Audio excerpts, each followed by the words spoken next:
ഇന്നത്തെ വീഡിയോയിൽ നമ്മൾ ഡിഫറെന്റ് ടൈപ്പ് ഓഫ് സെലക്ടേഴ്സിനെ കുറിച്ചാണ് ഡിസ്കസ് ചെയ്യാൻ പോകുന്നത്. കഴിഞ്ഞ വീഡിയോയിൽ നമ്മൾ ബേസിക് ഒരു CSSന്റെ സിന്റാക്സ് എങ്ങനെയാണ് അതിന്റെ കാര്യങ്ങളൊക്കെയാണ് കഴിഞ്ഞ വീഡിയോയിൽ ഡിസ്കസ് ചെയ്തത്. അപ്പൊ ഇന്നത്തെ വീഡിയോയിൽ നമ്മൾ ഡിസ്കസ് ചെയ്യാൻ പോകുന്നതെന്ന് പറഞ്ഞു കഴിഞ്ഞാൽ നമുക്ക് എങ്ങനെയാണ് ഡിഫറെന്റ് ടൈപ്പ് ഓഫ് സെലക്ടേഴ്സ്, അതായത് നമ്മൾ കഴിഞ്ഞ ക്ലാസ്സിൽ ഡിസ്കസ് ചെയ്തതെന്ന് പറഞ്ഞാൽ പ്യുവർലി എലമെന്റ് സെലക്ടേഴ്സിനെ കുറിച്ച് മാത്രമേ ഡിസ്കസ് ചെയ്തിട്ടുള്ളൂ.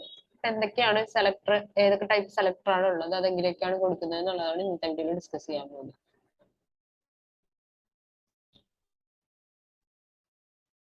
ഈ ഒരു CSS എടുത്ത് നോക്കുവാണെങ്കിൽ നമ്മൾ സെലക്ടർ ആയിട്ട് കൊടുത്തേക്കുന്ന ഒരു എലമെന്റിന്റെ നെയിം ആണ് എല്ലാം കൊടുത്തേക്കുന്നത്. H1-നാണ് ഒരു ഇത് വേണ്ടതെന്നുണ്ടെങ്കിൽ ആ ഒരു H1-ന്റെ നെയിം ആണ് കൊടുത്തേക്കുന്നത്. അതുപോലെ തന്നെ ബോഡിക്കാണെന്നുണ്ടെങ്കിൽ ബോഡി എന്ന് പറയുന്ന ആ ഒരു എലമെന്റിന്റെ നെയിം ആണ് കൊടുത്തേക്കുന്നത്. ഇതിനെ നമ്മുടെ എലമെന്റ് സെലക്ടർ എന്ന് പറയുന്നത്. അതായത് ഏതൊരു എലമെന്റിനാണോ സ്റ്റൈൽ അപ്ലൈ ചെയ്യേണ്ട ആ എലമെന്റിന്റെ നെയിം വെച്ച് കോഡ് ചെയ്യുന്നതിനാണ് നമ്മൾ എലമെന്റ് സെലക്ടർ എന്ന് പറയുന്നത്.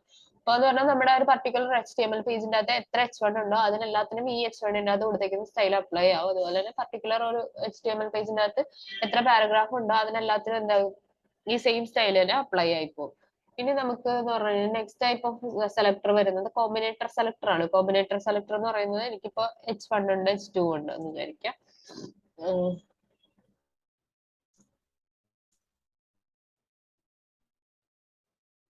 പോലെ ഒരു ഹെഡിങ് കൂടി ഉണ്ടെന്ന് വിചാരിക്കും. H3-ന്റെ അകത്തൊരു ഹെഡിങ് കൂടി ഞാൻ കൊടുത്തിട്ടുണ്ടെന്ന് വിചാരിക്കാം.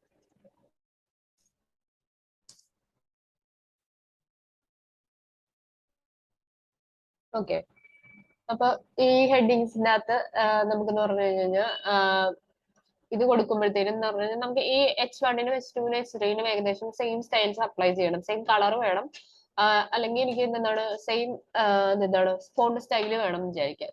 ഈ ഇതുപോലെ തന്നെ അപ്പൊ നോർമലി നമുക്ക് എങ്ങനെയാണ് ചെയ്യാൻ പറ്റുന്നത്, അടുത്ത H2-ന് സെയിം ഒരു സ്റ്റൈല് ആഡ് ചെയ്ത് കൊടുക്കും, ഈ ഒരു സെയിം സ്റ്റൈല് ആഡ് ചെയ്ത് കൊടുക്കും. അങ്ങനെയാണ് എലമെന്റ് സെലക്ടർ യൂസ് ചെയ്തിട്ട് നമുക്ക് ചെയ്യാൻ പറ്റുന്നത്. ഓക്കെ, അപ്പൊ ഇനി H3 ഉണ്ടെങ്കിൽ H3-ക്ക് കൂടി ആഡ് ചെയ്ത് കൊടുക്കും. അപ്പോൾ എന്ന് പറഞ്ഞു കഴിഞ്ഞാൽ നമ്മൾ ഉദ്ദേശിക്കുന്ന തരത്തിലൊരു ഔട്ട്പുട്ട് നമുക്ക് കിട്ടും. അതായത് H1-നും H2-നും H3-ക്കും സെയിം സ്റ്റൈൽ അപ്ലൈ ആയിട്ടുള്ള ഒരു ഔട്ട്പുട്ട് നമുക്ക് കിട്ടും.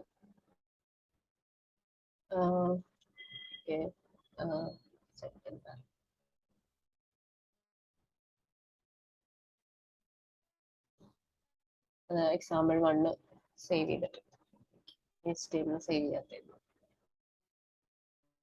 ഓക്കെ, നമുക്കിപ്പോ ഒരു ഹെഡിങ് 1-നും ഹെഡിങ് 2-നും ഹെഡിങ് 3-ക്കും സെയിം ഒരു സ്റ്റൈൽ അപ്ലൈ ആയി കിട്ടി.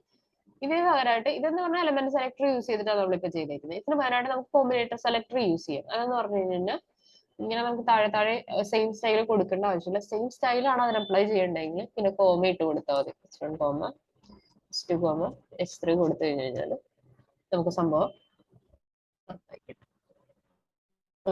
സെയിം ആയതുകൊണ്ട് തന്നെയാണ്, സെയിം സ്റ്റൈൽ തന്നെ കൊടുത്തേക്കുന്നത് കൊണ്ടിട്ടാണ് അത് വർക്കായി കിട്ടിയിട്ടുണ്ട്. ഇതാണ് കോമ്പിനേറ്റർ സെലക്ടർ എന്ന് പറയുന്നത്. ഇനി നെക്സ്റ്റ് ടൈപ്പ് ഓഫ് സെലക്ടർ എന്ന് പറയുന്നത് ക്ലാസ് സെലക്ടർ. ക്ലാസ് സെലക്ടർ എന്ന് പറയുമ്പോഴത്തേനും നമുക്കൊരു മൾട്ടിപ്പിൾ H1 ഉണ്ടെന്ന് വിചാരിക്കാം. ഇപ്പൊ ഇത് H1 ആണെന്ന് വിചാരിക്കാം, H1 ആണെന്ന് വിചാരിക്കാം.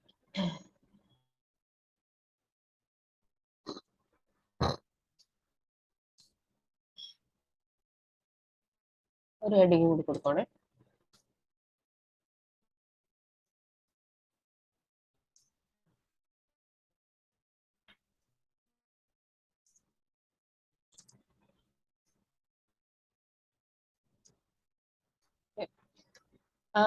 ഇങ്ങനെ ഉണ്ടെന്ന് വിചാരിക്കാം. എനിക്ക് ഇതിനകത്ത് ഫസ്റ്റ് ഹെഡിങ്ങിനും തേർഡ് ഹെഡിങ്ങിനും സെയിം ഒരു സ്റ്റൈൽ അപ്ലൈ ചെയ്യണം. അതുപോലെ തന്നെ സെക്കൻഡ് ഹെഡിങ്ങിനും ഫോർത്ത് ഹെഡിങ്ങിനും സെയിം ഒരു സ്റ്റൈൽ അപ്ലൈ ചെയ്യണമെന്ന് വിചാരിക്കാം. അപ്പൊ അങ്ങനെ ഒരു കേസിൽ നമുക്ക് എലമെന്റ് സെലക്ടർ യൂസ് ചെയ്യാൻ പറ്റില്ല. എന്താണെന്ന് വെച്ചാൽ എലമെന്റ് സെലക്ടർ യൂസ് ചെയ്ത് കഴിഞ്ഞാൽ അതിനെല്ലാത്തിനും അത് അപ്ലൈ ആയിപ്പോ.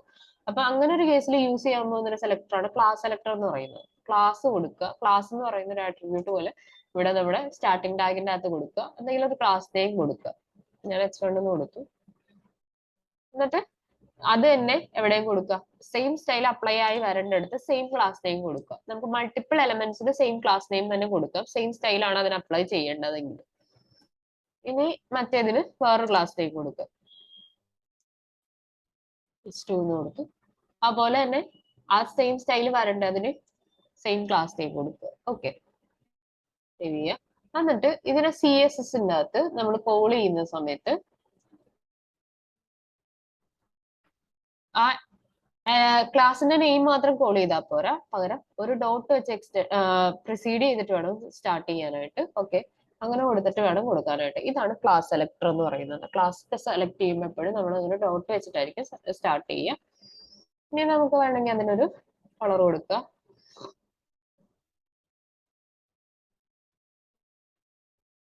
ഓക്കെ, ഞാനിപ്പോ കളർ മാത്രമേ ആഡ് ചെയ്ത് കൊടുക്കുന്നുള്ളൂ. ഓക്കെ, നെക്സ്റ്റ് H2നും കൂടി നമുക്കൊരു കളർ കൂടി ആഡ് ചെയ്ത് കൊടുക്കാം, ഓരോ ഡിഫറെന്റ് കളർ. ഓക്കെ, ഇപ്പൊ നമുക്ക് അത് നമുക്ക് കിട്ടിയിട്ടുണ്ട്. അതായത് ഫസ്റ്റ് ഹെഡിങ്ങിനും ഇടയിലെ പാരഗ്രാഫ് ഇഗ്നോർ ചെയ്യുക. ഫസ്റ്റ് ഹെഡിങ്ങിനും അതിന്റെ തേർഡ് ഹെഡിങ്ങിനും സെയിം ഒരു സെയിം സ്റ്റൈൽ അപ്ലൈ ചെയ്യാൻ പറ്റി. അതുപോലെ തന്നെ സെക്കൻഡ് ഹെഡിങ്ങിനും ഫോർത്ത് ഹെഡിങ്ങിനും സെയിം സ്റ്റൈൽ അപ്ലൈ ചെയ്യാൻ പറ്റി. ഓക്കെ, അപ്പൊ അതാണ് ക്ലാസ് സെലക്ടർ എന്ന് പറയുന്നത്. നെക്സ്റ്റ് വരുന്ന സെലക്ടർ എന്ന് പറയുന്നത് ID സെലക്ടർ ആണ്. ID സെലക്ടർ എന്ന് പറയുമ്പോഴത്തേനും നമുക്ക് എന്താ ചെയ്യാൻ പറ്റുന്നതെന്ന് പറഞ്ഞു കഴിഞ്ഞാൽ, നമുക്ക് സിമിലർലി ഒരു 3 H1 ഉണ്ടെന്ന് വിചാരിക്കാം. ഹെഡിങ് 1,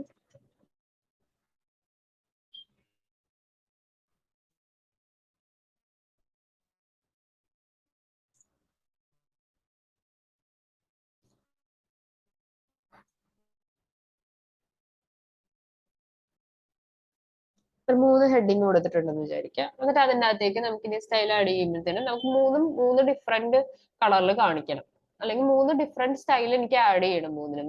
അപ്പൊ നമുക്ക് കൊടുക്കാൻ പറ്റുന്നത് ഒന്ന് ക്ലാസ് കൊടുക്കാം, അത് പെർഫെക്റ്റ്ലി ഫൈൻ ആണ്, പ്രശ്നമില്ലാത്ത കാര്യമാണ്. നെക്സ്റ്റ് നമുക്കൊക്കെ ചെയ്യാൻ പറ്റുന്ന ഒരു കാര്യം എന്ന് പറഞ്ഞാൽ ID കൊടുക്കുക. ഞാൻ H1 കൊടുത്തു ID, ഇവിടെ ID H2 കൊടുത്തു. ഓക്കെ, മൂന്നാമത്തേന് മറ്റൊരു ID കൊടുത്തു, H3 എന്ന് പറയുന്ന ഒരു ID കൊടുത്തു. നമുക്ക് 3 ID ആയിട്ട് കൊടുക്കാം. IDയുടെ ക്ലാസിന്റെ നമ്മളൊരു ഡിഫറൻസ് എന്ന് പറഞ്ഞാൽ class name same class name നമുക്ക് മൾട്ടിപ്പിൾ എലമെന്റ്സിന് യൂസ് ചെയ്യാൻ പറ്റും. ഇപ്പൊ നമ്മൾ പറയുകയാണെങ്കിൽ ഫസ്റ്റ് ഹെഡിങ്ങിനും തേർഡ് ഹെഡിങ്ങിനും സെയിം ക്ലാസ് നെയിം ആണ് നമ്മൾ യൂസ് ചെയ്തത്. H1 എന്ന് പറയുന്നത് ക്ലാസ് നെയിം തന്നെയായിരുന്നു യൂസ് ചെയ്തത്. പക്ഷെ IDയുടെ കേസിൽ എന്ന് പറഞ്ഞാൽ ഒരു എലമെന്റിന് ഒരു ID നെയിം ഒരു എലമെന്റിന് മാത്രമായിട്ടേ കൊടുക്കാൻ പറ്റുള്ളൂ. മൾട്ടിപ്പിൾ എലമെന്റ്സിന് നമുക്ക് സെയിം ID നെയിം യൂസ് ചെയ്യാൻ പറ്റത്തില്ല. അതാണ് IDയുടെ ഒരു ഇതെന്ന് പറയുന്നത്. ID ഇവിടെ കോൾ ചെയ്യുന്ന സമയത്ത് ഹെഡിങ്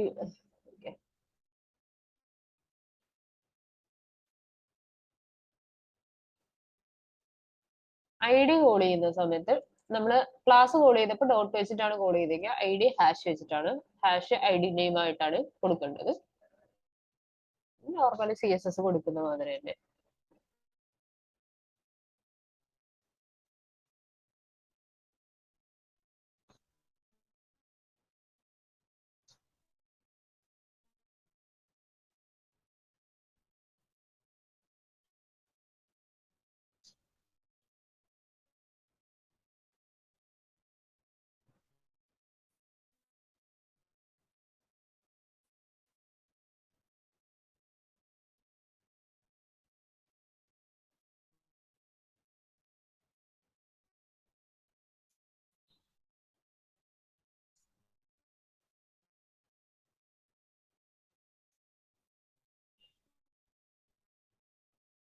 ഓക്കെ,